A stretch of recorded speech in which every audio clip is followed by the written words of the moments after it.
Hello, everyone. Today I will be presenting on the topic of alcohol misuse and binge drinking in early adulthood. This developmental stage, typically known as the ages between 18 and 25, is marked by big changes, exploration, and independence. At the same time, it's also a period where risky behaviors such as heavy drinking often emerge. In this presentation, I will define the issue, discuss its prevalence, explain why it is such a concern at this stage of life, and connect it to developmental theories.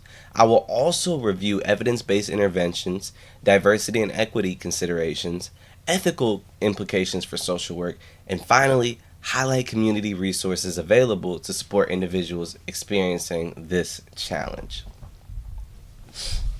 Binge drinking is defined as consuming 5 or more drinks in 2 hours for men and 4 or more drinks in 2 hours for women. This pattern of drinking remains one of the most significant health challenges in early adulthood. National studies show that about 33 to 40% of college students engage in binge drinking behaviors within a given month, according to Krieger 2018. That means nearly 1 in 3 to almost half of all college students are engaging in a behavior that carries high risks. This issue is not limited to college campuses, but studies have shown that students that are enrolled in college binge drink at higher rates than their non-college peers. This demonstrates the influence of the college environment, availability of alcohol, party culture, and peer expectations. Historically, binge drinking rates peaked in the early 2000s and have shown some decline since then, but the problem still persists at concerning levels. This concern is not just the act of drinking, but the consequences along with it as well, such as accidental injuries, academic decline, unsafe sexual activity, and long-term health complications as well. Binge drinking in early adulthood sets the stage for patterns of alcohol misuse that can last a lifetime. Early adulthood is a period of life that comes with major transitions. Young adults are navigating independence, exploring identity, and forming intimate relationships. According to Hutchinson and Charleston's 2024 article, this stage is characterized by exploration in love, work, and worldview. Many individuals move out their parents' home, start college, or enter the workforce. These changes can bring stress, uncertainty, and exposure to new social environments. Alcohol plays a complex role in these transitions, according to K 2020 article, noting that the transition to college is particularly risky, as the newfound freedom and lack of parental monitoring combine with the increased peer influence to create opportunities for heavy drinking. White's 2018 article found that students often drink to cope with stress or as a way of connecting socially, but these short-term solutions undermine long-term development. Hartford 2021 article explains that drinking habits established during this stage can persist, shaping adult trajectories. Academic achievements may decline, vocational preparation can be disrupted, and the ability to form stable relationships may suffer. In essence, binge drinking doesn't just impact one night or one semester, it impacts the developmental milestones that define early childhood. To understand why alcohol misuse peaks in early adulthood, we can apply several developmental theories. Erikson's psychosocial theory identifies this stage as intimacy versus isolation. In this phase, young adults seek meaningful relationship. Alcohol often becomes a social lubricant, helping people feel more comfortable in forming connections. But when drinking becomes central to relationships, it can prevent the development of authentic intimacy, according to Erikson's 1968 article. Bronfenbrenner's ecological systems theory provides another lens to this. At the microsystem level, Peer groups heavily influence drinking patterns. At the ecosystem level, policies such as the legal drinking age or campus regulations play a role. At the macro systems level, cultural norms glamorize drinking in media and marketing. Finally, Arnett's theory of emerging adulthood emphasizes that this life stage is defined by exploration and instability. Young adults test boundaries, try new roles, and often experiment with substances like alcohol as part of identity development, according to Arnett's 2000 article. These theories together highlight how binge drinking is not just an individual choice, but a developmental, social, and cultural phenomenon. Alcohol misuse in early adulthood does not occur in a vacuum. It is shaped by powerful social and psychological factors. White et al. 2018 showed that peer modeling and perceived social norms are critical. Many students believe everyone drinks heavily, so they feel pressure to conform. Um, Quigley et al. 2019 article confirmed that college environments amplify this perception, with students drinking more than non-college peers. Parental influence also shifts during this stage. White et al. 2018 article found that reduced parental monitoring increases the risk of excessive drinking as young adults gain independence. Psychological influences also matter as well. Many students report drinking to manage academic stress, social anxiety, or identify struggles. While alcohol may provide temporary relief, it often worsens the stress over time. This shows that binge drinking in early childhood is less about individual weakness and more about environmental pressures, cultural norms, and developmental stages. Recognizing these influences helps social workers and educators design interventions that address the real drivers of misuse. What happens to binge drinkers over time? Kuh et al. 2020 article found that entering college is associated with sharp increases in heavy episodic drinking, especially during the first year. Some students later mature out of these behaviors as they graduate, get married, or enter in the workforce. However, not everyone grows out of it. Hardifer 2021 article explains that individuals with family histories of substance misuse or who develop strong drinking identities are more likely to continue heavy drinking into middle adulthood. Long-term outcomes include increased risk of alcohol use disorder, liver disease, mental health struggles, and even challenges maintaining employment and relationships. This means early adulthood drinking behaviors shape lifelong trajectories. Prevention and intervention at this stage is critical because changing patterns early can prevent decades of harm. So, what does this mean for social work? First, social workers must be equipped with developmental knowledge about early adulthood.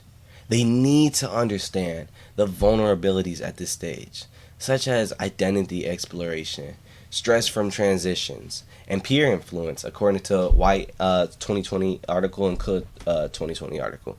In terms of skills, social workers should be proficient in using screening tools like the Odyssey to identify risky drinking behaviors.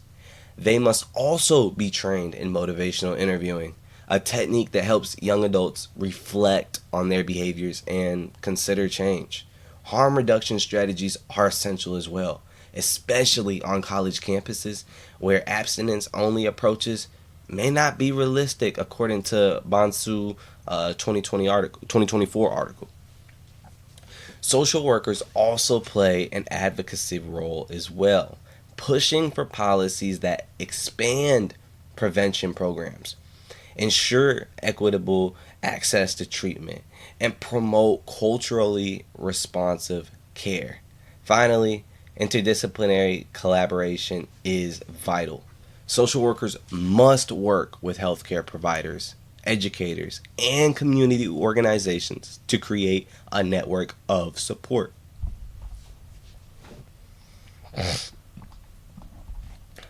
There are several evidence based interventions that have proved effective in addressing binge drinking among young adults. Bonsu 2024 article found that brief motivational interviewing is one of the most effective strategies as it engages students in a reflective process and empowers them to make healthier choices. Multi component interventions are powerful as well. These combine individual counseling, peer education, and social norms campaigns. For example, social norm interventions can correct the false belief that everyone is drinking heavily, which can reduce peer pressure. Screening, brief intervention, and referral to treatment, or SBIRT, is widely used in both healthcare and college settings to identify risky drinking early and connect students to help. Also, peer-led recovery groups like Alcohol Anonymous and Young People in Recovery offer ongoing support as well. Some universities have also developed sober dorms and recovery communities that provide safe housing and social support for students in recovery. These interventions show that when we combine individual and systematic approaches, we can create meaningful change. Diversity, equity, and inclusion are very important when we discuss alcohol misuse. Research shows that binge drinking rates are the highest among white college students, but that doesn't mean that other groups are unaffected, according to Quigley et al. 2019 article. Students of color may experience alcohol misuse differently, often facing stigma or harsher disciplinary consequences for the same behaviors. Krieger 2018 article found that women are drinking at increasing rates, which is concerning because women are more vulnerable to alcohol-related harms and are at a higher risk for sexual assault when alcohol is involved. White et al. 2018 article also points out that cultural background matters.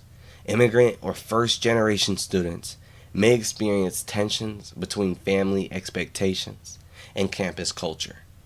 The Universal Declaration of Human Rights affirms that everyone has the right to health and well-being, which includes access to prevention and treatment. Social workers must ensure interventions are inclusive, equitable, and culturally responsive. This means acknowledging how race, gender, and culture and systematic oppressions shape alcohol misuse and its consequences. When working with young adults struggling with alcohol misuse, ethical principles must guide practice. The NASW Code of Ethics 2021 emphasizes service, dignity, and social justice. Social workers must treat students without judgment, affirm their autonomy, and provide culturally competent care. Confidentiality is also key, especially on college campuses where there may be tension between protecting student privacy and ensuring campus safety. Advocating for equitable access to prevention and treatment is an ethical obligation, especially for marginalized groups who may face barriers along the way. The 2025 Grand Challenges for Social Work calls for promoting smart decarceration, which means shifting from punishment to treatment. Alcohol misuse should be treated as a public health issue, not a criminal one. Upholding these ethical priorities ensures that social workers provide not only effective, but also just and humane support to young adults. In Illinois, there are several key resources for young adults dealing with alcohol misuse. The Illinois Department of Human Services Diversion of Substance Use Prevention and Recovery, known as the SUPR, provides prevention initiatives and treatment services statewide. In Lake County, the health department offers outpatient treatment and case management programs in Waukegan, Illinois. In Chicago, Above and Beyond Recovery Center provides free services, including counseling and peer support, which are especially accessible to low-income individuals. Many universities also offer wellness centers, peer education, and recovery housing such as sober dorms, which can create a supportive environment for students that are in recovery. Nationally, resources like SAMHSA Helpline connect individuals to treatment options across the country, which can be found at 1-800-662-HELP. Peer-led groups like Alcohol Anonymous and Young People in Recovery provide community-based accountability and long-term support. Social workers should be familiar with these resources to provide referrals and build strong networks of care. Before I conclude, I'd like to take a moment to walk through the references that have informed this presentation. You'll see that I relied on a combination of peer-reviewed journal articles, classic developmental theories, and professional ethical guidelines. For example, Krieger's 2018 article, Quigley's 2019 article, and White's 2018 article provided the foundation for understanding how common binge drinking is among young adults and why college students, especially, are more at risk. Kuhl's 2020 article and Hardefor's 2021 article helped highlight the developmental pathways and long-term consequences of these behaviors. And Bonsu's 2024 article was especially valuable in showing us which interventions work and which ones do not. I also connected these findings to broader frameworks, drawing from the Hutchinson and Charlesworth 2024 on life course development, Erikson's psychological stages, Bronfenbrenner's ecological systems theory, and Arnett's concept of emerging adulthood. These theories remind us that binge drinking is not just an individual choice, but a behavior deeply tied to developmental tasks, environment, and cultural expectations. From a social work perspective, the NASW Code of Ethics 2021 calls us to approach this issue with dignity, cultural sensitivity, and a focus on social justice. The grant challenges for Social Work 2025 further pushes us to treat alcohol misuse as a public health concern rather than a criminal justice issue. This perspective is very, very crucial if we want to break cycles of harm and provide equitable care. The best way to be hard on crime is to prevent it. And of course, the Universal Declaration of Human Rights 1948 anchors all of this in the idea that access to health and well-being is a fundamental right. So, as I close, I want to stress a few key takeaways. First, binge drinking in early adulthood is widespread, but it is also preventable and treatable. Second, interventions must be tailored to the realities of this life stage, acknowledging the developmental pressures young adults face. Third, we as social workers must advocate for interventions that are inclusive, culturally responsive, and rooted in equity. And finally, we must continue to connect young adults not only to individual services, but also to community resources that can provide ongoing support. Ultimately, alcohol misuse in early childhood is not just a statistic or a risky night out. It is about how developmental changes intersect with identity, opportunity, and long-term health. By understanding the issues from multiple perspectives, research, theory, ethics, and practice, we are better positioned to support young adults in making healthier choices and reaching their full potential. Thank you so much for listening to my presentation. I hope this discussion has not only opened your understanding of alcohol misuse in early adulthood, but also sparked ideas for how we, as future social workers, can make a meaningful change in this area. Thank you for listening.